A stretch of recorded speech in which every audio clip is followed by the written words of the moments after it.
Hey, LeBron, how do you view tonight's performance and loss in the context of this season and this last week and change? And how do you, as a leader, what message do you send to your teammates? I mean, obviously, it's a tough loss, obviously, in the sense of, we wanted to, get back into the winning ways. But we don't come into the game expecting anything but everybody's best. And, second half, for the majority of the second half, we got the best out of Portland. They shot the ball extremely well from the three. I mean, they started the game 0 for 11 from three, and from that point on, they went 10 for 21 or 10 for 20, 10 for 21 from the three-point line in the second half. So, and then, our turnovers, obviously 28 points off 21 turnovers is a killer. Every time we turned the ball over, majority of them was me. It was almost like pick sixes. We didn't get a tackle on a defender who intercepted the ball. They basically ran it in for a touchdown every time. So that's not the ingredients for winning basketball. Quick question about your knee. There was one play in transition where it looked like you kind of got grabbed.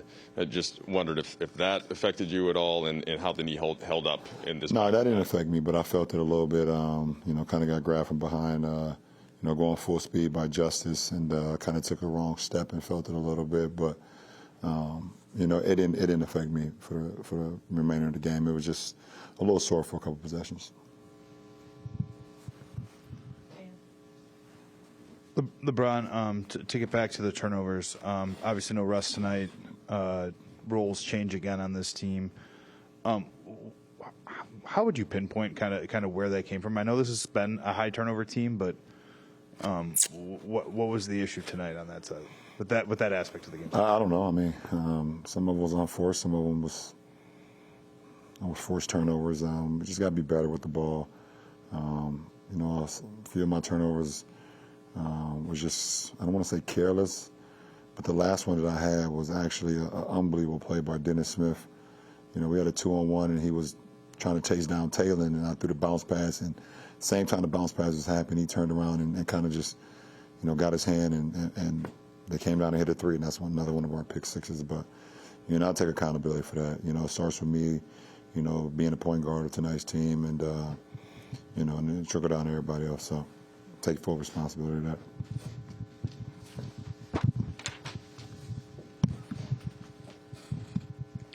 LeBron, I know you don't play fantasy basketball, and it's not your control here, but what do you view tomorrow's deadline in terms of significance for this team, even if it's not necessarily what type of change on the roster can have, just the mental block, if there is any, that it's weighing on this group? I mean, obviously, obviously it's something that's weighing on this group that we're trying to all, get through. Almost feels like it's, like fog, just fog in the air, and we're all trying to see what's on the other side of it.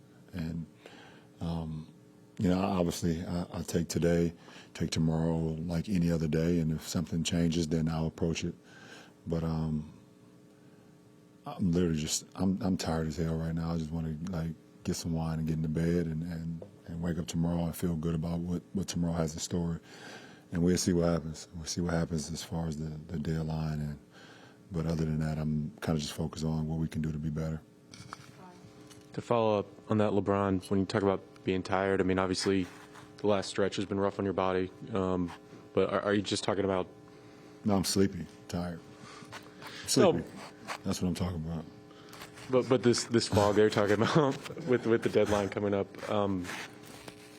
just the mental fatigue of that. When do you feel like that really started coming on? And no, listen, the mental fatigue is always a part of the season. I mean, it's a marathon, it's a long season that happens, and it's even more of a fatigue when you're losing ball games. I mean, so that's just that's the mental side of it. But just staying as sharp as possible. Keeping your mind, in how we can get better, how we can be more prepared, how we can have less breakdowns, both offensively and defensively. So that, as far as the mental side for me, that never changes. I never get to a point where I'm just like out of it. If I'm on the floor, I'm into it the whole time, unless I'm not playing or I'm not active. So I'm not worried about that. LeBron, you said a couple games ago after the Knicks game, you said you told Russ that he could text you later that night. I'm just wondering, have you connected with him over these last couple of days, kind of as everything's been going on? Yeah, I have. And then, like, where do you feel like he's? I have a feeling you're not going to divulge a whole lot of I'm not. like dialogue, but like, could you contextualize kind of where he's at with everything's out there about him, and obviously the deadline coming up, and I mean, he wants to be better, and he wants to do it, put us in a position where we can win ball games, and with him on the floor, he wants to, make plays. He wants to, lead his team like he's capable of doing it, like he's done in his career. He wants to prove to himself that, he knows he belongs on a championship ball club or someone that's inspiring to be a championship ball club. But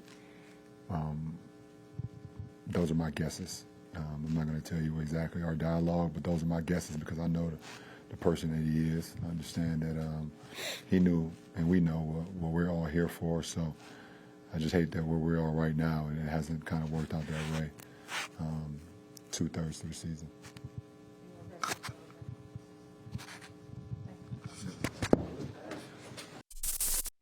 Thanks for watching ESPN on YouTube. For live streaming sports and premium content, subscribe to ESPN+.